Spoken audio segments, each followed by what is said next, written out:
নমস্কার।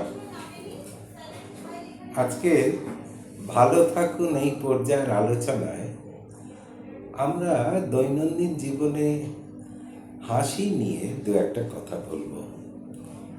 হাসি হলো একটা আবেগ, যেমন আমাদের দুঃখ কান্না আবেগ, তেমনি হাসিও একটা আবেগ, যেখানে মনের উৎফুল্লতা প্রকাশ পায়।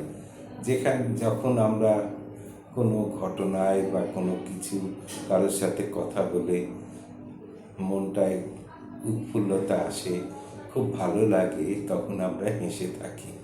এমনকি কারোর সাথে দেখা হলো, সৌজন্য বোধে আমরা হাসি। আত্মীয় স্বজন, ছেলে মেয়ে, বন্ধু বান্ধব, তাতে গল্প করতে করতে আমরা হাসি ঠাট্টা, এগুলো কিন্তু আমাদের জীবনে থাকে।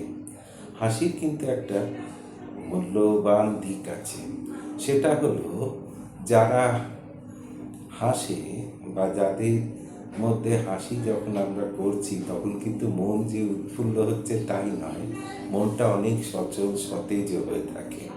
সারাক্ষণ দুঃখ ভাব মুখ গোমরা করে থাকলে আমাদের কাজকর্ম সব কিছুই কিন্তু ব্যাহত হয়। আর এটাও তো ঠিক যে দৈনন্দিন জীবনে দুঃখ কষ্ট নানা রকম সমস্যা এগুলো থাকবেই, কিন্তু তার মধ্যে যদি ছোট ছোট করে কিছুটা সময় আমরা বার করে নিতে পারি, যখন বসে আছি তখন অতীতের কোনো একটা হাসির ঘটনা যদি ভাবি, এমনকি হাসির বই পড়েও আমাদের মনে কিন্তু অনেক উৎফুল্লতা আসে, যেটা কিন্তু মনের এই যে অবসাদের ভাব সেটা কাটিয়ে দেয়, শরীরকে অনেক সতেজ ও মনকে অনেক উৎফুল্ল করে।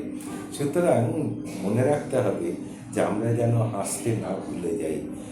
যখনই আমরা ছেলে মেয়েদের সাথে গল্প করছি, স্বামী স্ত্রী পরস্পরের আলোচনা ইত্যাদি করছি, তখন গম্ভীরভাবে না থেকে আমরা যদি মাঝে মাঝে নানা রকম কথাবার্তার ভেতর দিয়ে হাসি, তাহলে কিন্তু পরিবেশটাও অনেক পাল্টে যায় এবং মনের পরিবেশ, আমাদের ভেতরের যে অন্তরের পরিবেশ, সেটাও কিন্তু অনেক সুন্দর হয়ে ওঠে। এই কথাটা কিন্তু ভুললে চলবে না। নমস্কার।